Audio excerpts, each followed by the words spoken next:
Ready? You are live. Thank you. I will call to order the Personnel Administration and Higher Education Committee for December 2nd. Could I have a motion to approve the minutes of our prior meeting? Supervisor Driscoll, second by Supervisor Conover. Any discussion? All those in favor, please say aye. Aye. Aye.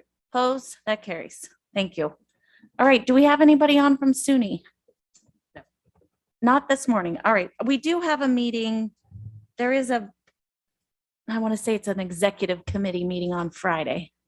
If anyone is interested or needs an update, just let me know. Okay. And Ms. Figueroa, are you online with us? Yes, I am. Good morning. Good morning. The only items I have this month are my 2 reports that I produce each month. So I'm happy to entertain any questions on either of those. And the one other thing I wanted to mention is we did have a pending discussion from previous meetings regarding the purchase of NovaTime time clocks. And I've worked with Mike Colvin from IT to do some additional research. And I think his recommendation is to move forward and purchase the clocks, which we transferred the funds for, but I wanted to see if he was on, if he could speak to that. Yep, he is actually here with us in the boardroom, so I'll ask him to come to the podium. Oh, And perfect. Thank you. an update. Thank you. Morning. Yeah, so we previously bought some used clock, which worked out well. We bought 3. Mike, get closer to the mic, please. Oh. We bought 3 clocks, previously used ones. We used 2 of them, so we're down to 1. We had transferred the money to do 5, and we really should to keep them on hand because of the age of them. We did look at the option where they had you can purchase them or rent them kind of thing, but it's all or none. Purchase all 28 or rent all 28.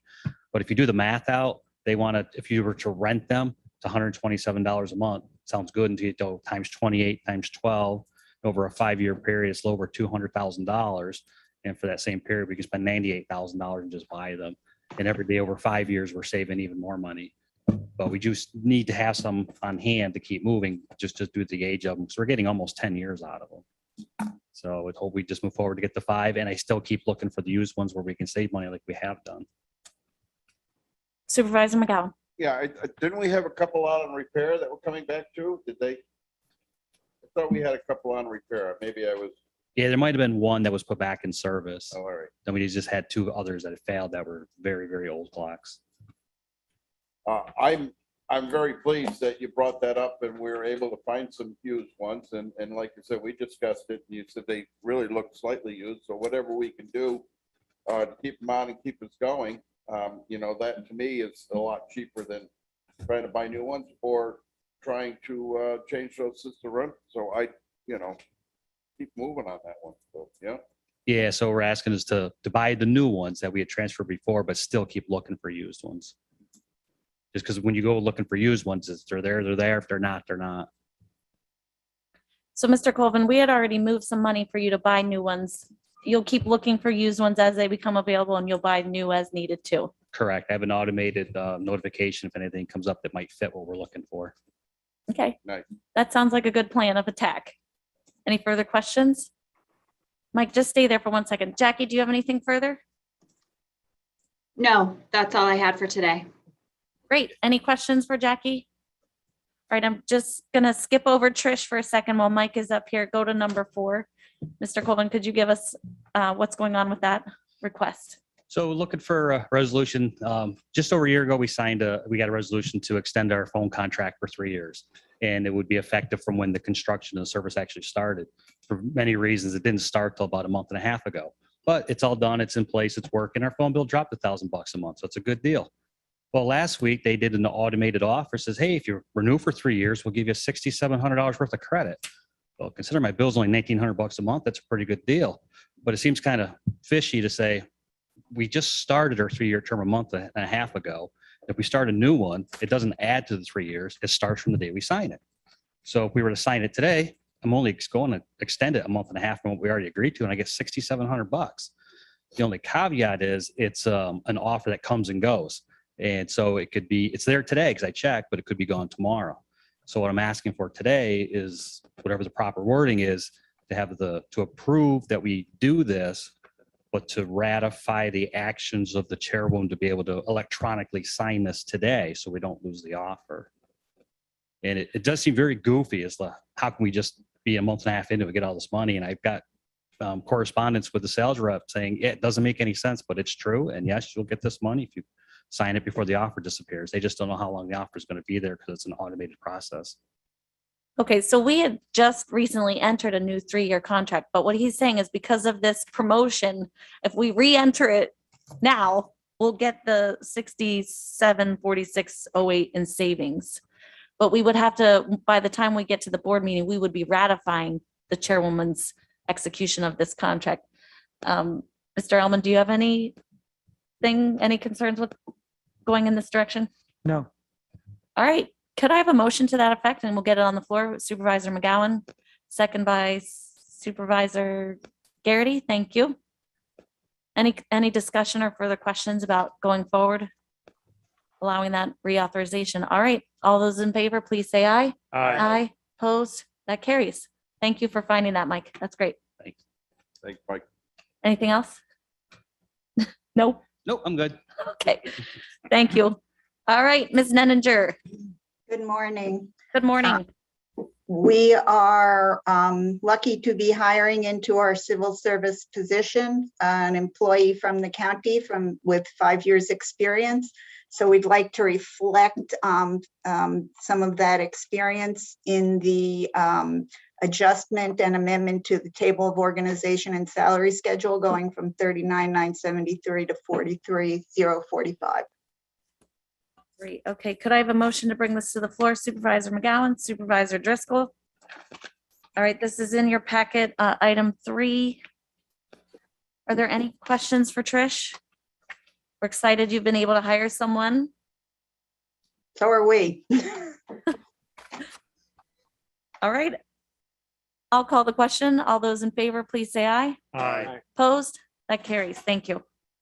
Thank you. Thank you, Trish. Anything further? Nothing further today. Thanks. Thank you. Have a great day. All right. Ms. Clute, are you there with us? I am here. There you are. Thank you. Go ahead. The first item on my agenda is our annual renewal of property and casualty insurance. We have our representatives from Arthur J. Gallagher are also here. I can see them online to talk about our renewal. And then I'll ask for a resolution to approve the payment of our insurance for 2022. I believe Ryan wanted to start out. Is that correct, Ryan, if that's okay? I can do that if there's no objection. Sure. Go ahead, Administrator Moore. So this is our annual renewal. As Amy stated, Arthur J. Gallagher is our broker. They work with the carrier, which is the primary carrier we have is Zurich. The program is budgeted for just over $1 million next year. We do an estimate and we put the estimate into the budget. The initial quote for all the premiums for all the policies from Zurich and our couple of other carriers added up to $1,130,000. So there was this significantly over the budget. Arthur J. Gallagher then worked very hard with Zurich to reduce those rates. They got it down to $1,067,513. They also worked very hard on a second option. They aggressively marketed our coverage to every carrier that they do business with. And they were able to get an option that almost made it with a different carrier. But the problem was our umbrella policy, our excess liability policy. One of the pieces that it includes is what they call SML coverage, sexual misconduct liability. The carrier that put together the second option for us was not willing to quote us on that. And it's not anything that's unique to Warren County. It has to do with statutory changes that the state of New York made with regard to the statute of limitations with the Child Victims Act. And for counties that deal with foster care, that increases our liability. So what Arthur J. Gallagher did is they shopped that particular policy around to 16 other carriers, and all the carriers declined to quote us on it. So that left us in a position we discussed with the county attorney's office with Larry and Ryan, who handles these cases. we just didn't think it was a wise position to put the county in to forego that coverage to save a couple of dollars this year. So we're recommending option one, sticking with Zurich, continuing that coverage, even though we're going to need to add a little bit more into next year's budget to afford it. Amy, did you want to have our representatives talk? Yes, please. An update? Short, go ahead. If you can. Thanks, Amy, and thanks for that. They're unmuted. Can There you everyone go. hear us? Yes. Okay, great. Thanks, Amy. Thanks, Ryan. Nice to see everyone. Again, my name is Salim Bartok. This is Colin David. And we work with the Gallagher Public Entity team. We've been working with the county for a couple years now, and closely with Amy, Jen, and Ryan. So again, nice to see everyone. Ryan, if you don't mind, what I'd like to do is just share my screen and just provide a brief overview of just to give everyone kind of a refresher of the services we provide the county, and then I can get into the county's insurance program structure and the marketing summary as far as what went into the renewal and the quote comparisons, and then we're happy to field any questions as we go through it or at the end. Does that work for everyone?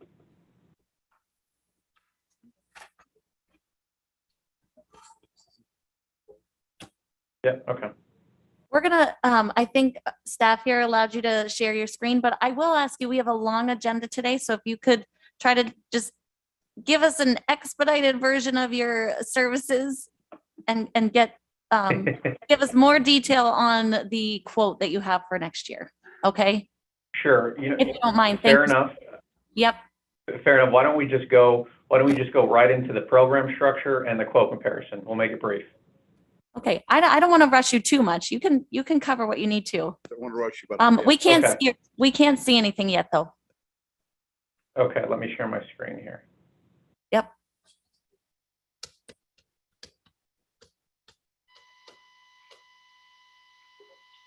All right, it's coming Can everyone through. see that? Yes, yep, there we go. Perfect. Okay. Okay.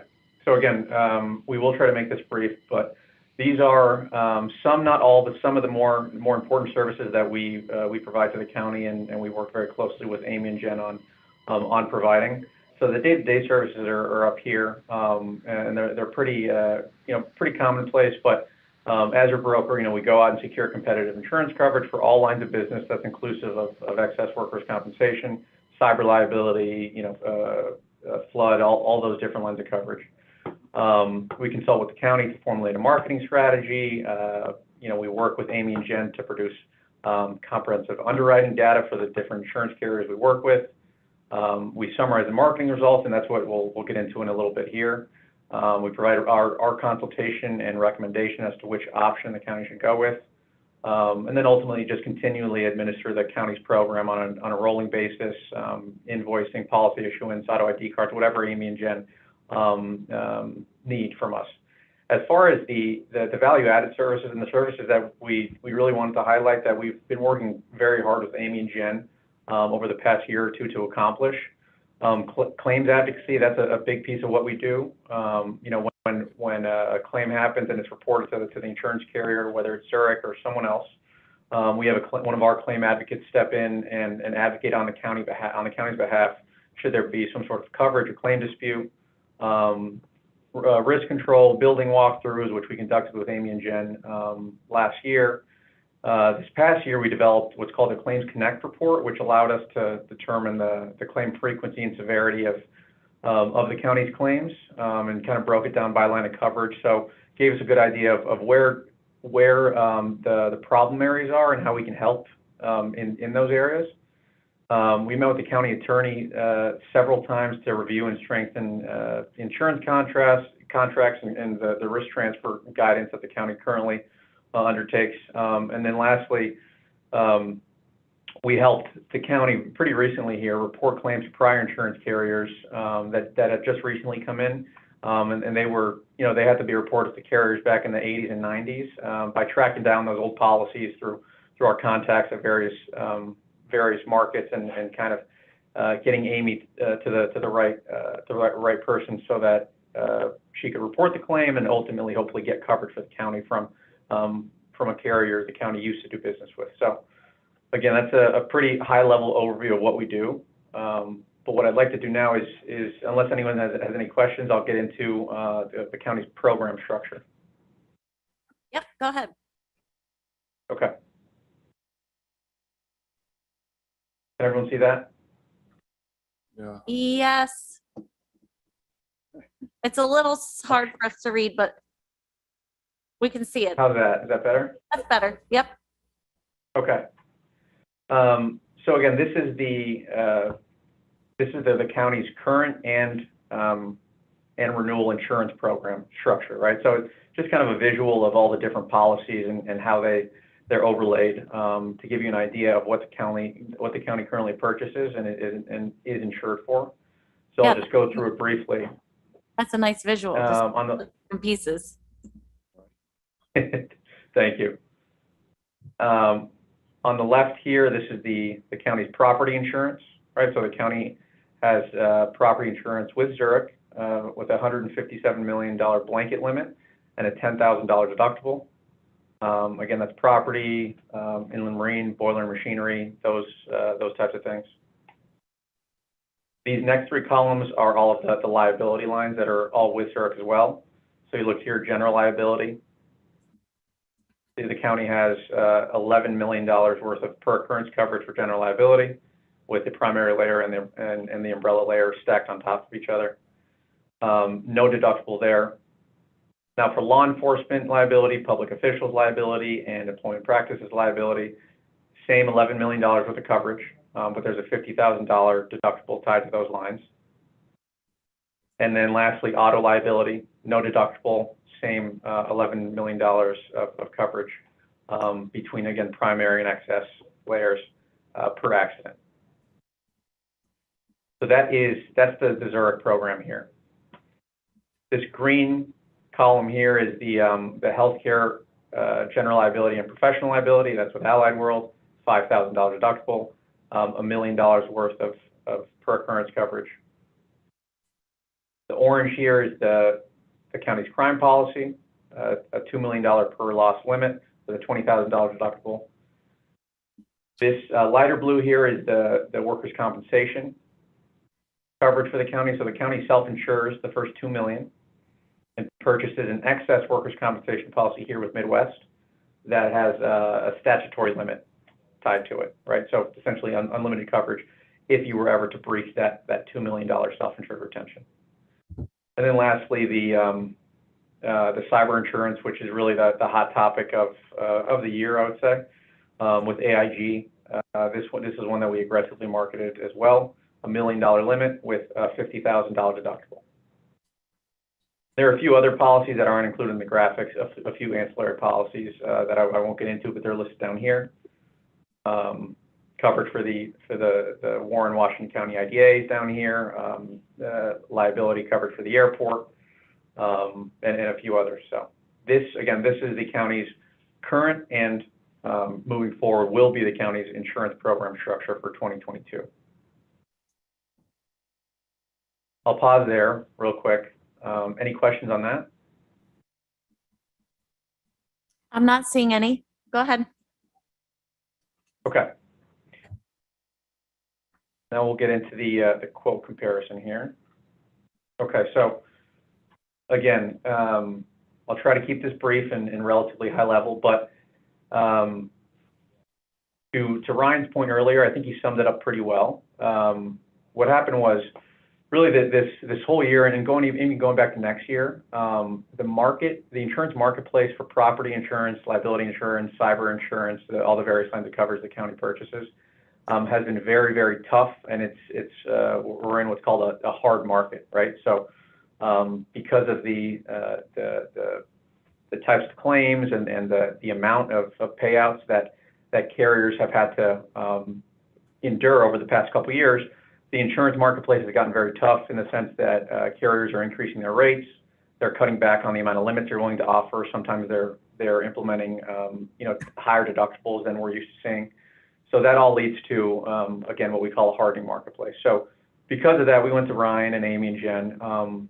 pretty early on, and we said, let us, why don't we go out and shop this to all of the carriers we work with, and all in, when you take into account all the lines of coverage the county purchases, we went to over 30 different carriers for property, liability, cyber, everything else. And the renewal option here is what we agreed upon with the Warren County team. We felt was the best option moving forward for the county, right? And that's staying with your current carrier, Zurich. But again, I did just want to point out, we did aggressively shop this to make sure that we were getting the best deal and that we could drive down the cost of this renewal as much as possible. So I won't go through this line by line, just in the interest of time, but the coverage is pretty much identical to what you currently have. The coverage moving forward will be, that is. And I'll scroll down to the bottom here. If you're looking at year over year, this is the increase that we were able to negotiate. So all in, the expiring premium for the county is about $862,000, and that's jumping to a little over $1.06 million. So about a 23% increase.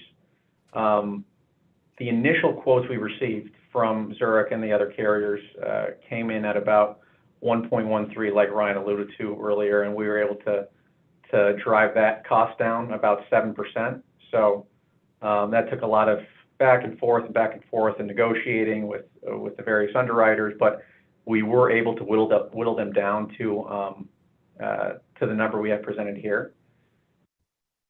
So it was originally a 30% increase in our premium cost, is what you're saying. Yep, that's right. And to Ryan's point earlier, we were able to secure another option with a different carrier other than Zurich, but unfortunately that carrier and every other carrier we went to weren't willing to offer SML coverage, which is sexual misconduct liability, for the umbrella, right? For the $10 million umbrella that the county purchases. So we felt that although the pricing was more competitive on that option, right? It was much more competitive, that we couldn't recommend the county move forward, with that option and essentially go bare for that coverage, because it is a big exposure. The county has had some claims, in that line of coverage, and especially with the statute of limitations in New York State being kind of opened up as of late, the claims that we see come down and the sort of judgments and settlements that we see come down for those types of claims can be very, very pricey. So, just for our understanding though, what was the premium for the option without that coverage of the SML? I'll show you here. Excuse me. I know this is kind of tough to see, but you just look at this last column here. Mm-hmm. It was a decrease year over year. So the premium was $818,429. Okay, let me just take 1 second. I know where you stand, Sure. Ryan. I think you do not want us to be bare for this for 2022 from that perspective, correct? Right. And Larry, do you want to weigh in on that? I mean, that's a $200,000 more than difference. With the statute that the legislature passed regarding the Child Victim Act and cases flowing out of it, every action has a reaction, and the action by the state has caused the reaction by these insurance carriers to increase premiums. And the reason is the liability is unknowable. Specifically, there's always a potential for a cause of action to arise in 2022. And as of today, there's no statute of limitations for that action. So that case could be brought in 2023, 2053, 2073, and the county would have no coverage for the year 2022 for whenever that claim arises, which is, and I defer to the experts on premiums and dollar amounts, but it's an unquantifiable, it's a hard to quantify exposure, not just for the county, but for the insurance company, because unless there's some future change at the state level, there continues to be this sense of an unlimited, unexpiring exposure. And in executive, hopefully if there's an executive session during my report, we can talk more in detail what those exposures look like today for past claims, which might help, I think, elaborates what the future risk looks like as well. Okay, so we can't go without this coverage is what it sounds like to me. One more, Brad, and then I'll come to you. That would have been the very short answer. I cannot ever recommend we proceed without the coverage because of the unknown liability to the taxpayer in the future. Let me just ask Gallagher, though, is there a way to buy Sure. the, renew the policy at the 818,000 and separately purchase this SML policy? So, thank you. Was that the chairperson that asked that? That's exactly what we tried to do as we went through this process, right? So this option here is the difference is that Travelers would be providing the coverage that Zurich currently offers. But again, Travelers wasn't willing to offer that coverage. So what we did was we went out to 16 other carriers that currently write sexual misconduct liability and tried to get them to provide a quote for just that coverage individually, right? So essentially a standalone policy just for that coverage. Right. All 16 of those carriers declined to quote. Okay, And all the carriers we went to was very much all encompassing, right? So we didn't leave anyone out. Ultimately, it is becoming almost an uninsurable risk, and something that carriers really stray away from, especially in New York State due to the statute of limitations. So to answer your question, the answer is no. We wouldn't be able to find that coverage standalone at this time. okay. That's probably reiterating what you already said, but I guess hammering us over the head with it. Supervisor McGowan? Thank you, Chairman. That was the question I was going to ask, if we were able to purchase a smaller policy or the cheaper policy and get a rider. Unfortunately, it sounds like, our hands are tied here, and basically them throwing in saying, we'll give you this coverage, but it's going to be, pretty much $200,000 more. And with today's changes and all the, things are coming in, especially with the New York State law, I hate to go out there and not have the coverage, so. Me too. Okay. Okay, I don't see any other questions at this time if you want to keep going. Sure, yeah. And just to kind of wrap up that thought, I agree with you, Supervisor McGowan. But the tough thing with this coverage is that, and I think the county attorney alluded to this, that it's really impossible to know the true exposure, right? Because it's not only the types of settlements and that are coming down and have come down as of late that have increased, 3, 4, 5-fold. But it's also the fact that you could have a claim occur next year that isn't reported until 2050, and so you'd be bare, right, for that coverage, and the claim's reported 30 years from now, right, and then the county would still be on the hook for it. So it truly is one of those things that I know it's kind of it's a tough pill to swallow, especially when you see the savings and the discrepancy between the two options. Like you mentioned, it's over $200,000. But when you're looking at a county of your size and a total budget of over $40 million,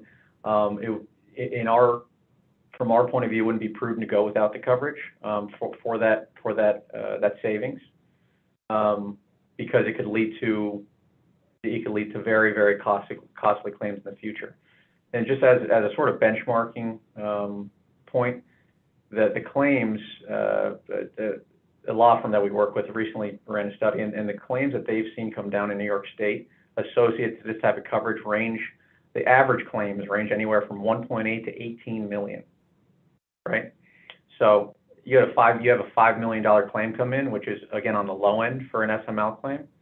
The county would be on the hook for anything in excess of 1 million if you went with the traveler's option. So you'd be paying out $4 million right there in expenses going on one claim. So ultimately, that's why our recommendation is what it is. Thank you. Mhm. Yep. I do have a question in the boardroom. Supervisor Conover? Yeah, just, so the insurance would cover any claim that occurs in 2022, regardless of when it's brought. In other words, if it's brought in 2052, the insurance on a claim that was in 2022, we would be insured under the policy we had in force in 2022. Is that so? And that's the reason the cost increases, because the insurance company has to provide the insurance for any claim with no statute of limitations. Is that correct? Or That's correct. okay. Thank you. Aside from the state imposed statute of limitations, but yes, that's correct. So whatever insurance carrier is insures the county for a specific policy year, you move forward, you move forward 30, 40, 45 years, it would still come back to that carrier that was insuring the county at the time the incident occurred. Right. And we do have some of these claims. Mr. Alman, did you want to address this? So long as the county can produce proof of coverage for the year 2022 in that future year. And if I'm the county attorney in 2022, the county will be able to produce coverage for that year in the future. That makes the cost Supervisor Connell. understandable, right? Supervisor McGowan? Yeah, just a quick question. What happens if the insurance company defuncts in that time and they're no longer around? Just a question and a thought. I mean, it's everything's a gamble. We get in the insurance gambling that nothing happens, but say something does, and then the insurance company's not around. Now, Zurich, it's a strong company, but it's just a thought. Yeah. Mr. Alman? Got any thoughts on that one? I'll definitely defer to the broker. Okay. Sure. Yeah. No, it's a great question. So if you recall, I'm not sure if everyone does, but when we came on board in 2019 going into the 2020 policy year, the county moved from NYMER to Zurich, right? And that was for a variety of reasons. One was cost, another was Zurich had provided better coverage. But one of the biggest reason, in our opinion, was, and it speaks to this your point, Supervisor McGowan, is that Zurich is an admitted carrier in New York State, right? So what that means is that if Zurich becomes insolvent this year, next year, 15 years from now, if they become insolvent and when a claim occurs, they're no longer around, they can't pay the claim, the New York State Guarantee Fund is on the hook for paying that claim because they're a New York State admitted carrier. NYMER was not. So should that occur with NYMER, you're kind of out of luck, right? And the county would be on the hook for paying that. Again, the odds that a carrier like Zurich or Travelers or even NYMER becomes insolvent, they're very low, but it is a nice safety blanket to have. Go ahead. And that's probably hence, the price differences too. You get what you pay for, but like I said, Right. It was just a question I had and a thought. So thank you again. That's good. And I think this Yep. overall coverage issue is something we could probably raise with NISAC about how counties are going to cover this going forward. Mhm. Absolutely. Okay, I don't see anything. We have. Go ahead. Sorry about that. Go ahead. No, go ahead, guys.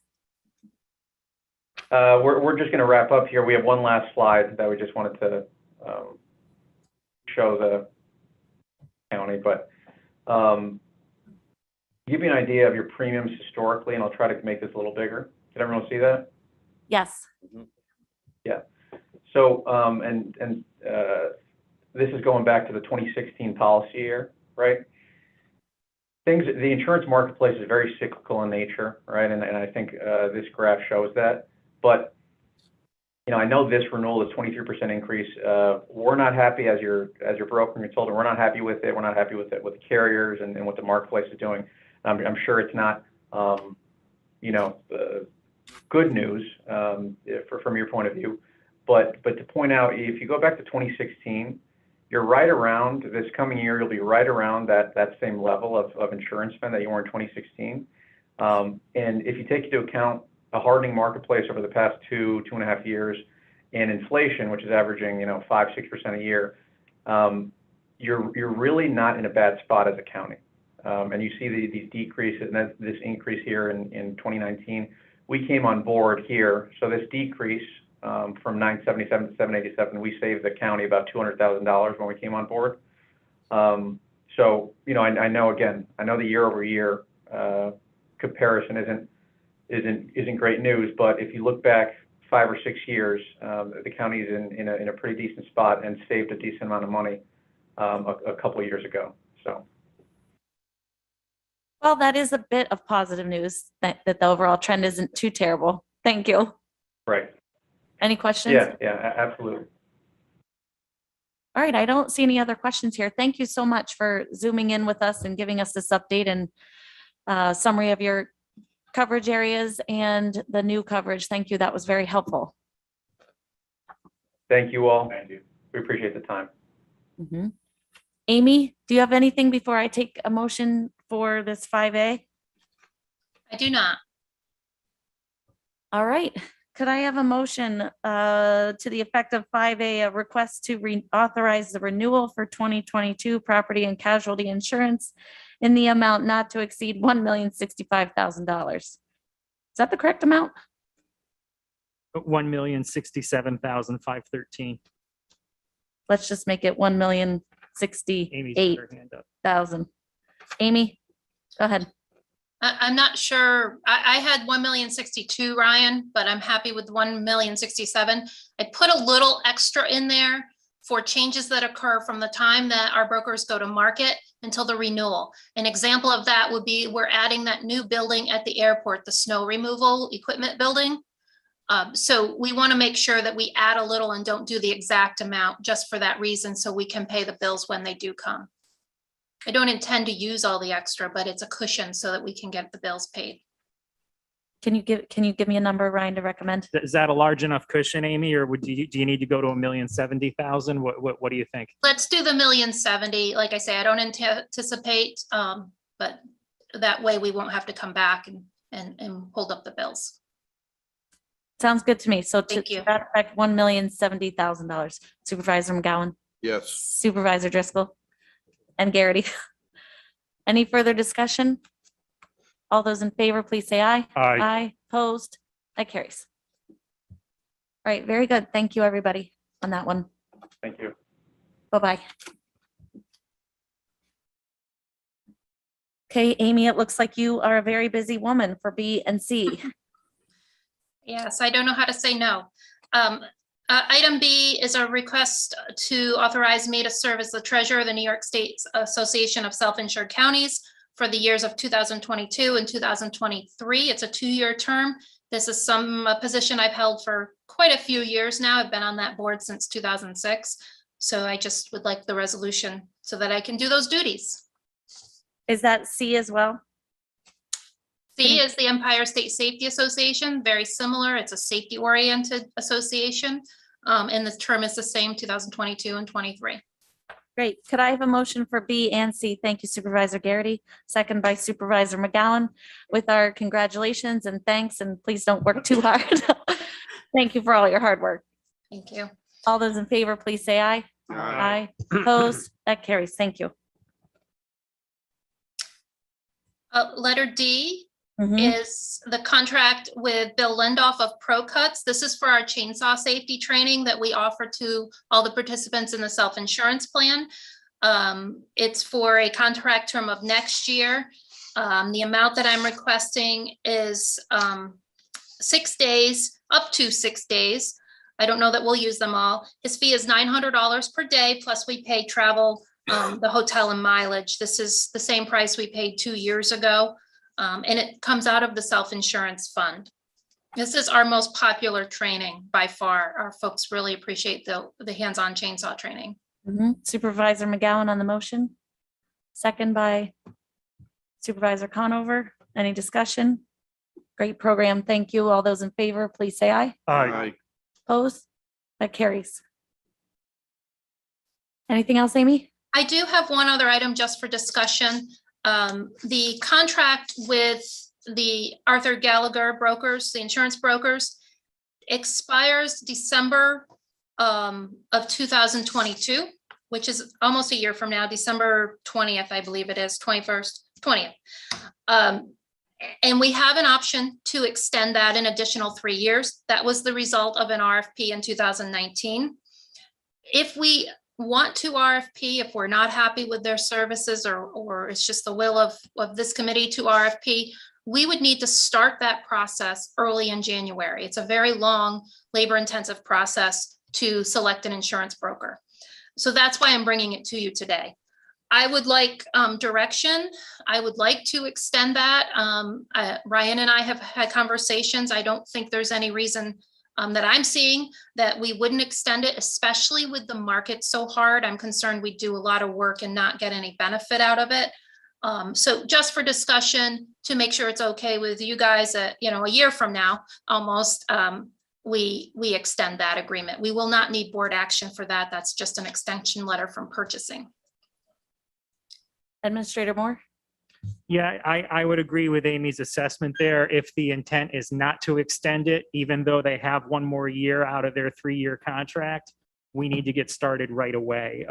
Last time, just so you know, the process to get a new insurance broker, by the end of January, we have to send out an RFP for a consultant, and then the consultant will work with us to RFP broker carrier combinations, which is a very labor intensive, very technical process that you need a consultant to do. That process will take the better part of the year, and towards the end of the summer into fall, they'll be making recommendations on broker carrier combinations to go with, so that by this time next year, when the Arthur J. Gallagher contract does expire, we're either going to renew with them because they were the best broker carrier combination, or we're going to go in a different direction. So we don't need a motion today unless the committee feels like it's important that we start the RFP process. Supervisor McGowan? Thank you. I guess my question is, and really, in insurance, a lot of, people feel comfortable with the insurance company. They always pay a little bit of increase every year. And then, and then all of a sudden, they decide to, look at some different insurance, and they found out that, they were paying a lot more than they had to. I just, what reassurance do we have that, basically, no offense if you guys are still on this, you're putting the boots to us there, because we're giving it to you. I just, it's just a concern with not, keeping everybody on their toes. And it's just a question, it's not a trust. It Trust me. is a good question. And I remember when we went through that process of the RFP, we hadn't done it in a very long time. I'm just not sure it's time to do it again. Maybe Administrator Moore? I take a gander at that. I mean, if the concern is that they're essentially going to lowball us when it's renewal time and then jack us up when we're into a long-term contract, this year would be the time for them to do that. Because they know that we need to make this decision as to whether or not to start the new RFP process again, or whether to stick with them. I think instead what we saw this year is that our price went up. It's not kind of a lowball situation. And I think that they did work very hard to offer us a different alternative. It would have been probably,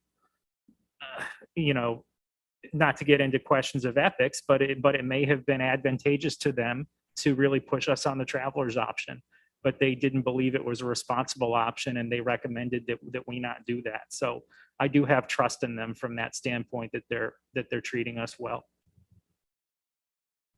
The only reason I say that is you look the year that we got them and then it dropped down and then it went up a little and then we had the spike. But, the way you go back and explain that, I mean, this would have been the year that maybe they wanted to kick it back down. And I understand the expenses are up across the board on everything. And unfortunately, the world is becoming full, no offense, Larry, full of lawyers and, these suits just keep going up. Oh, and to you too, Chairwoman, sorry, no offense to the lawyers in the room. So thank you. Well, I do appreciate Amy bringing this to us so early. It is nice to have this time to consider it. I guess, I mean, we could try to do something next month if we change our mind. It'll just make it a tighter time frame for everybody. Mhm. But I'm not seeing the committee wanting to go forward with that process right now. I'm happy. All right. Amy, sorry, go ahead. You're muted. Yep. We also, like any contract the county attorney writes, we have a termination clause. So if we decide somewhere in those 3 years that we are not happy for some reason, we could always, go that route too. So it's not like we're tied to that. And also, there's less and less insurance brokers out there now because a lot of these companies are assuming. You may recall in the news, our local Cool Insuring, who's provided our insurance many years in the last 20, 30 that I recall, is now under the Gallagher umbrella. So there's less brokers out there too. So I'm not sure the process would be as beneficial as it used to be in the old days when there was a broker on every street corner. Good point about the out clause, though. That's a good reminder for us if we become unsatisfied later. All right, very good. Anything else, Amy? That's it. Thank you. Your portion, okay, very good. Thank you. All right, Mr. Elman. Good morning. The first item is a resolution request form number 3.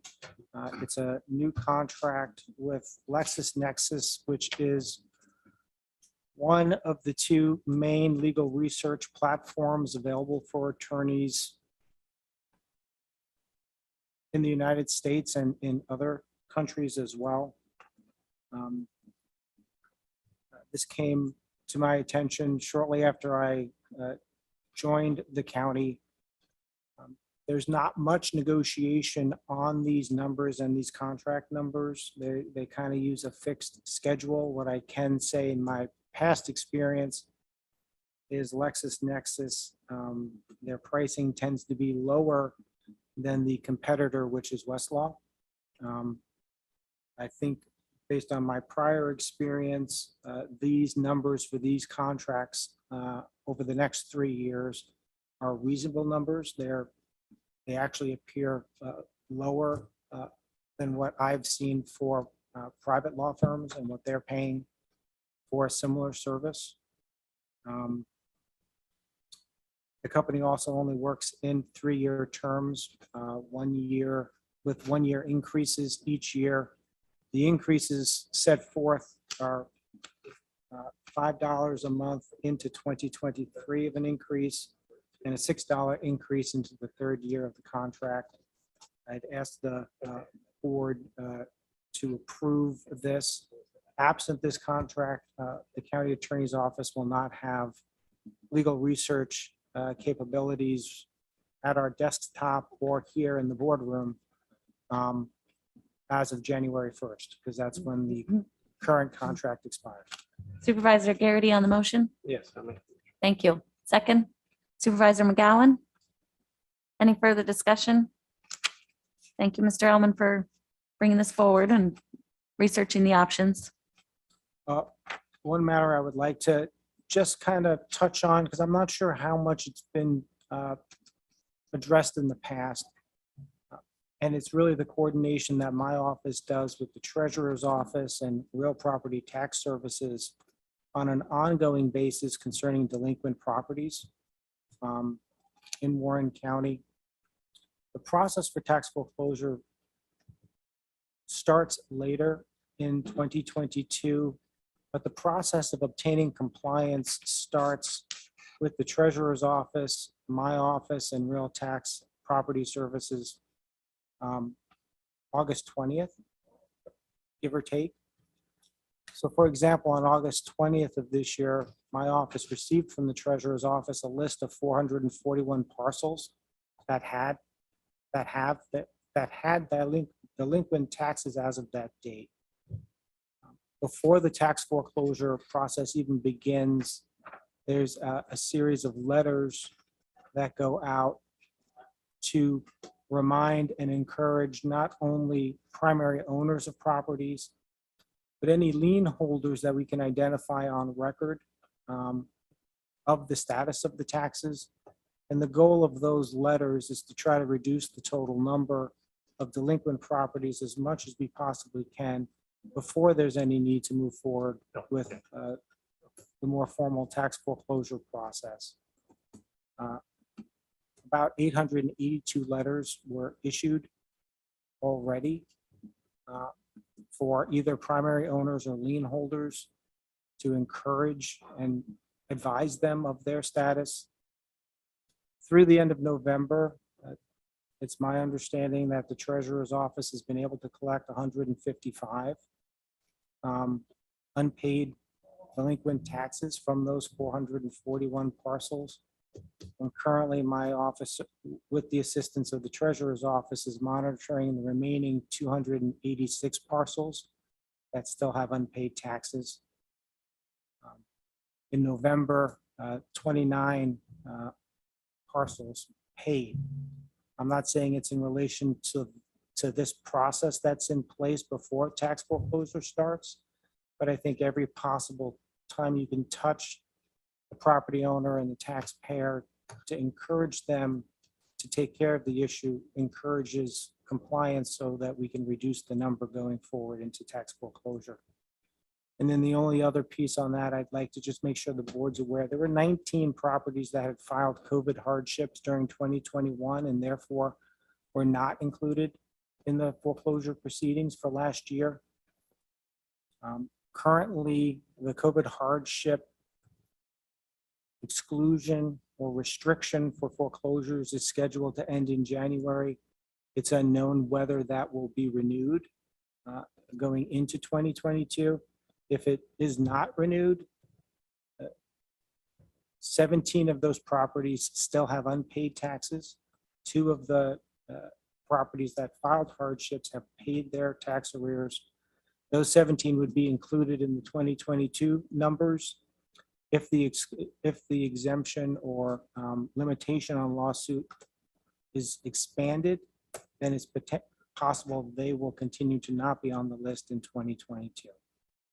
So subject to any questions on that, I can provide a listing of pending lawsuits against the county, which I would like to discuss in executive session. Hold on. I need to vote on the contract. All those in favor, please say aye. Aye. Opposed? That carries. Thank you. And Treasurer Swan, did you want to provide something? Just real quick on the foreclosure, one of the things that my office is going to be doing in July of next year, which we have not done in probably 20 years, is send out a courtesy letter to anybody who has not paid their January 2022 tax. Because what's happened is, by New York state law, there really isn't any notification that you haven't paid your taxes until the time that we start the foreclosure proceedings. So what we're going to do is just send out this courtesy letter and say, hey, your January tax bill was not paid. You know, you might want to take care of that before it becomes a problem. Good. Thank you. Mr. Elman, then Mr. Moore. Arriving with fresh eyes, I was really pleased to see the level of coordination with the treasurer's office to address these matters early. The letters that are coming from my office are the results of title searches and abstract searches to ensure that we are finding, per the statute, the individuals who are deemed primary owners or any significant lien holder. And by that, I basically mean a bank or other entity that's holding a mortgage against the property that doesn't want to lose their mortgage interest and may have an interest in paying those taxes for their borrower. And your office and the treasurer's office also works closely with real property to make sure that we understand those owners. 100%, yeah. all three of those, all three offices have a very nice system in place. I'm looking to be more a part of it going into 2022. Okay, Larry, can you give us your case names? We'll take a motion if the committee so chooses to go into executive session. Sure, the cases would be Laney Morgan versus Warren County, John David Smith versus the United Methodist Church, Warren County and Warren County DSS, Joshua Rouse, R-O-U-S-E versus Warren County, Michael Easterbrooks versus Schenectady County and other counties.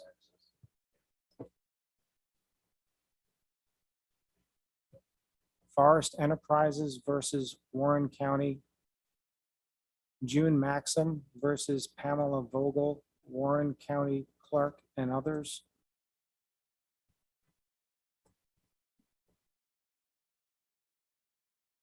And those would be the cases I'd be addressing in executive session. Larry, I believe you told me there was an item related to the recent auction. Do you need to talk to us about that in executive? No. Okay. Can I have a motion to go into executive session to discuss litigation as mentioned by our county attorney? Thank you, Supervisor McGowan. Second by Supervisor Conover. Thank you. All those in favor?